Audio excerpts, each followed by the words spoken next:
Bonjour tout le monde, donc je m'appelle Emmanuelle Bastide-Denis, je suis psychologue En fait, je suis la fondatrice du Centre de traitement de l'insomnie et je suis la cofondatrice du programme Avion sans peur. Donc j'aime beaucoup l'insomnie et j'aime beaucoup l'anxiété, mais j'ai aussi d'autres problématiques, d'autres gens qui arrivent avec différentes problématiques dans ma pratique aussi, donc je me limite pas juste à ça.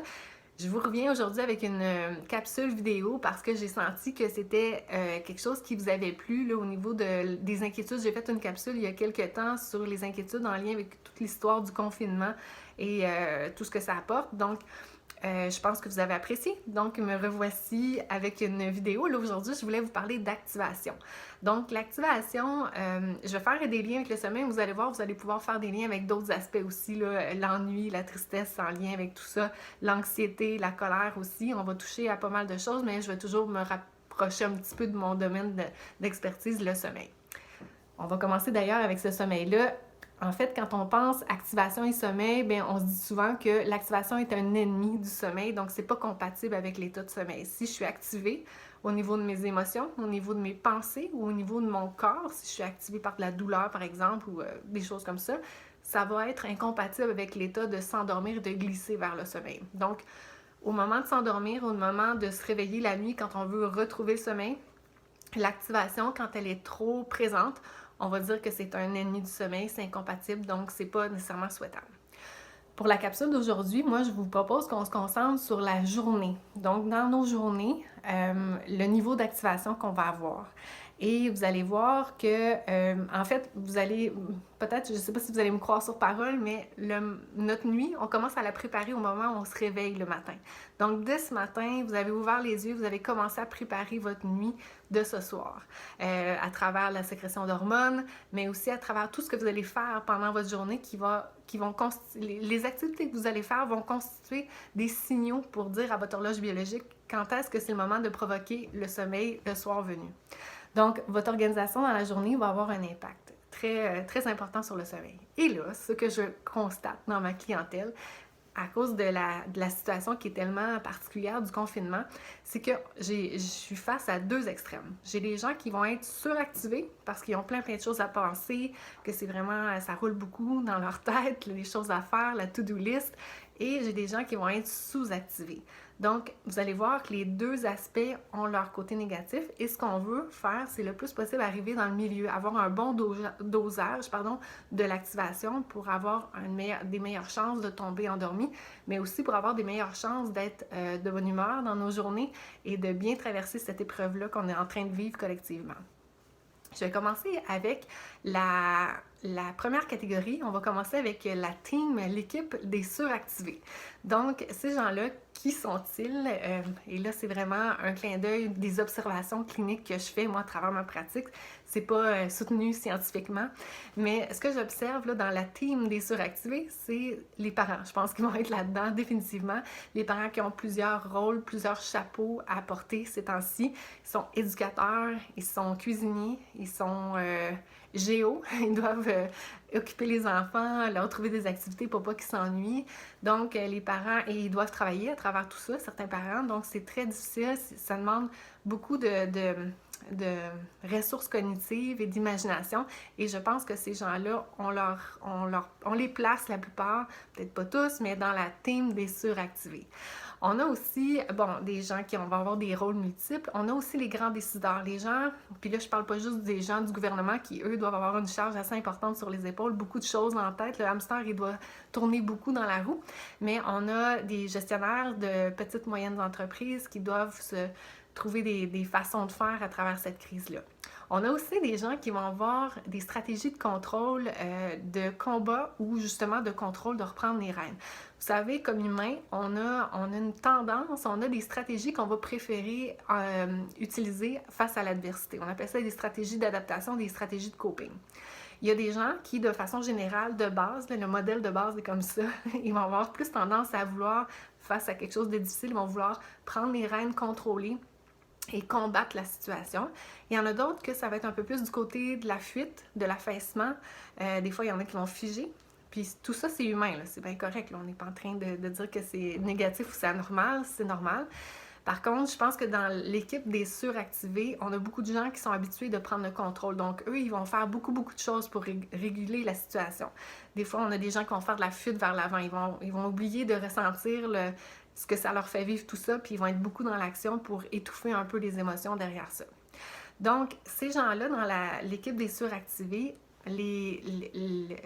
l'impact possible que je dirais qu'il faut faire attention, c'est l'anxiété. Évidemment, à se suractiver comme ça, on peut ressentir une certaine pression. Et ce que j'observe aussi, c'est beaucoup de l'anxiété de performance, donc de bien réussir le confinement. C'est un peu le discours que j'entends. Il faut continuer d'être la bonne mère, le bon parent, il faut continuer d'être le bon employé. Il y a beaucoup de pression sur les épaules de ces gens-là et avec la pression arrive l'anxiété et parfois ça se transforme en irritabilité, un peu de colère envers les autres qui en font pas autant, les gens de la maison, mais aussi de façon générale, Facebook étant une mine d'or d'informations sur la vie personnelle de chacun. Des fois, ça peut susciter de la frustration à voir ce que les gens publient et tout ça. Mes conseils pour ces gens-là, en fait, j'en aurais deux. C'est premièrement, accepter d'être moins performant. Accepter que votre standard, là, il va être abaissé un tout petit peu parce que la situation est très particulière. Donc, il ne faut pas espérer performer comme à l'habitude. Il faut accepter que la performance va être un petit peu diminuée à travers tout ça. Évidemment, un autre conseil vraiment spécifique à cette classe de gens-là, je vous dirais, osez prioriser, osez déléguer et soyez créatifs à travers tout ça pour trouver des façons d'être le moins débordé possible. Évidemment, les to-do list, on les aime beaucoup quand on est dans cette team-là de suractiver. On aime ça, cocher des choses, avoir le sentiment qu'on avance. Il faut juste faire attention à avoir des to-do list qui sont réalistes et qui ne sont pas encore là trop grosses. Et là, on est déçus de ne pas pas avoir abattu tout le travail qui est là-dessus. Donc, pour ces gens-là, je leur dirais ça. Aussi, un petit clin d'œil que je leur dirais, c'est l'humain finit toujours par s'adapter. On est des belles bébites, là, au niveau notre humain. Nous, comme humains, on est vraiment des belles bébites, c'est-à-dire qu'à un moment donné, on trouve notre rythme, on se place tranquillement là-dedans. Et peut-être que c'est déjà le cas pour certains dans cette équipe-là. Ils reviennent un petit peu plus vers le milieu, comme je disais. L'idéal, c'est pas d'être dans les extrêmes, c'est d'être dans le milieu. Donc, ils vont trouver leur rythme, les tâches que oui, c'est vraiment nécessaire de les faire. L'horaire aussi, c'est mieux de travailler le matin, puis scolariser les enfants l'après-midi, faire l'inverse. Donc, ça, faites-vous confiance. On finit toujours par se désensibiliser à une situation et s'y adapter. Maintenant, on va aller du côté, à l'opposé. Donc, dans le coin gauche, on a l'équipe des sous-activés. Donc, la sous-activation, c'est aussi un problème à travers tout ce qui est le confinement. Donc, dans la team des sous-activés, on a évidemment les personnes seules. Donc, les personnes qui, normalement, vont compter sur les contacts sociaux pour se stimuler un petit peu. C'est sûr que ça va être plus difficile en ce temps de confinement où la distanciation sociale, c'est un mot peut-être un peu difficile à dire devant une caméra, ça, avec de la classe. C'est plus difficile là, d'avoir des contacts sociaux pour s'activer à travers ça. On a aussi des gens qui vont être un peu plus extravertis. Les gens qui sont extravertis, le fait de se retrouver tout seul ou en tout cas avoir des contacts limités, c'est plus difficile. Il y a des gens aussi qui vont avoir un gros changement dans leur mode de vie, qui vont avoir normalement une routine de vie assez précise, donc vont travailler, ont plusieurs tâches au travail à faire, se sentent valorisés par ça, et là se retrouvent à devoir faire du télétravail ou peut-être avoir vu leurs tâches complètement changer, avoir des rôles différents, peut-être aussi qui vont être arrêtés de travailler parce que l'usine ou l'entreprise ne peut plus en fournir de travail. Donc, ces gens-là vont se retrouver dans un état de sous-stimulation. Finalement, il y a aussi les gens qui ont des stratégies de coping un petit peu plus dans la fuite, l'évitement, qui vont figer aussi face à l'adversité. Donc, ces gens-là vont peut-être être plus susceptibles d'être dans cette équipe-là. Les conséquences, donc on parlait pour les suractivés d'anxiété de performance, d'irritabilité. Chez les gens qui vont être dans l'équipe des sous-activés, ça va être un petit peu plus de l'ennui, de la tristesse. Une anxiété qui peut être diffuse aussi. On pense aux gens qui sont anxieux, mais qui ont de la misère à identifier qu'est-ce qui les rend anxieux nécessairement là-dedans. Donc, d'être sous-activé, c'est un bon terrain à ce que l'hamster, il spinne sur des choses pas très concrètes, puis qu'il rebrasse ça un peu toute la journée.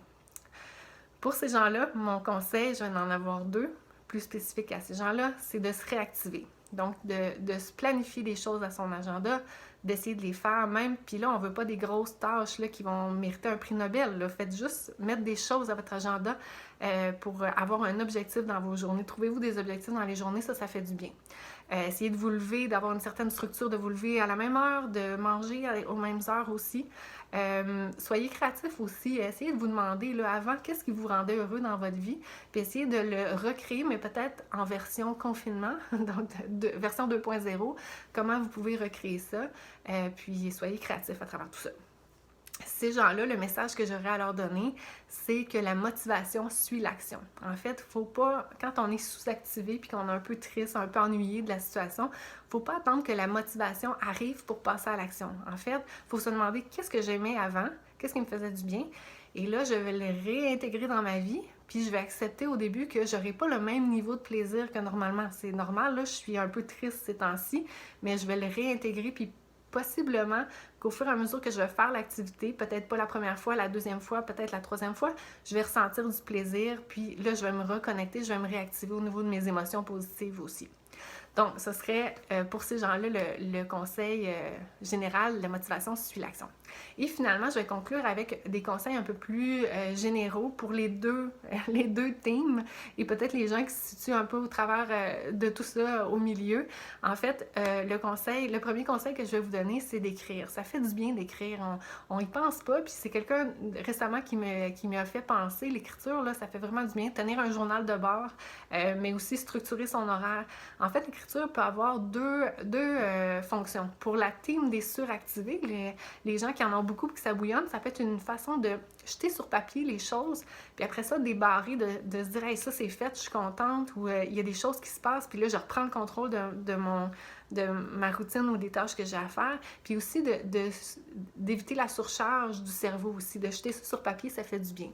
Pour l'équipe des sous-activés, le fait d'écrire, ça peut stimuler quelque chose dans nous et ça peut aussi faire en sorte qu'on va se mettre des objectifs justement, puis on va se prendre des ententes avec soi-même sur des choses qu'on veut faire pour stimuler un peu les émotions positives.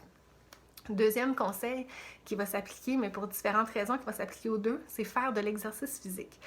Moi, j'arrête pas de dire aux gens, si les gens faisaient de l'exercice physique de façon quotidienne, mais en tout cas hebdomadaire, quelques fois dans la semaine, les psychologues, on aurait beaucoup moins de travail. Fait que continuer de ne pas faire d'exercice, je veux du travail, c'est pas vrai. Mais sérieusement, ça fait vraiment du bien. Au niveau de l'équipe des suractivés, le fait de bouger, ça va permettre à votre corps de libérer un peu de la pression, de la tension qu'il va y avoir, puis ça va vous permettre de diminuer le niveau d'anxiété. Et chez les gens qui sont sous-activés, l'activité physique va vous faire un grand bien pour vous réactiver. Donc, c'est deux fonctions différentes, mais au final, on va avoir un résultat qui est très satisfaisant.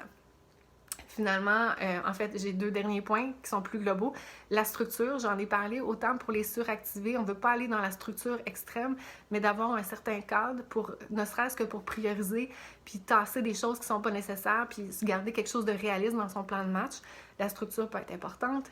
Puis du côté des sous-activés, la structure va vous permettre à vous orienter vers des buts à travers vos journées.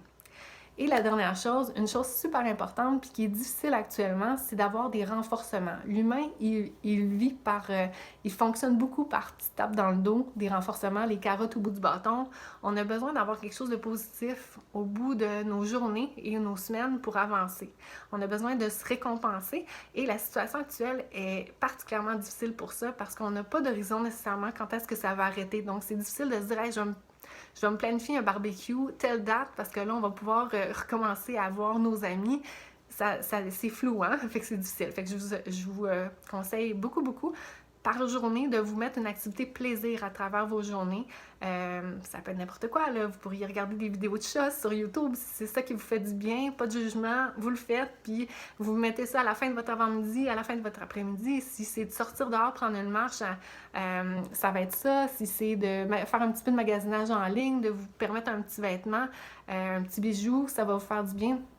N'importe quoi. Mais allez-y par journée, des petits gestes, et aussi par semaine, c'est super important. Et finalement, le lien avec le sommeil qu'il peut y avoir, ben on se doute bien que dans l'équipe des suractivés, si vous êtes toute la journée à être surstimulés au niveau de vos pensées puis tout ça. Et là, on vous demande soudainement d'aller à l'opposé, c'est-à-dire le sommeil, ça va être difficile. Donc, pour eux, au niveau du sommeil, je vais leur conseiller très fortement d'avoir 1 heure de détente avant l'heure du coucher, d'avoir une petite routine aussi. Pour les gens qui sont dans l'équipe des sous-activés, ça c'est un peu plus difficile, on dirait, à concevoir que ça pourrait avoir un effet sur le sommeil. Mais en fait, moi je dis souvent à la blague, il faut qu'on mérite notre nuit de sommeil. Il faut qu'on ait dépensé un petit peu d'énergie pendant la journée pour pouvoir glisser vers un état de détente. Si on est en mode détente toute la journée, oui, on peut cultiver la détente et arriver à bien s'endormir chez certaines personnes, mais pour d'autres, ça va manquer un petit peu là, d'action pour pouvoir provoquer la descente vers le sommeil. Donc, pour ces gens-là, c'est évident qu'il faut mettre des marqueurs aussi pour l'horloge biologique à travers la journée, s'activer, dépenser de l'énergie, mais aussi structurer tout ça pour avoir les espèces de signaux pour que l'horloge sache quand est-ce que c'est important d'induire le sommeil. Donc, et voilà pour le petit lien, le petit clin d'œil au niveau du sommeil, mais vous voyez que l'état d'activation, qu'il soit trop présent ou pas assez présent, va avoir un impact pas juste sur le sommeil, sur votre capacité à traverser cette période-là difficile. Donc sur ce, je vous souhaite une très bonne journée. Je reviendrai peut-être avec une prochaine vidéo si je sens que ça vous interpelle et que vous aimez ce genre de communication-là. Peut-être que j'y prendrai goût. Puis, ben, on se revoit bientôt dans ce cas-là. Je vous souhaite un bon confinement. Lâchez pas!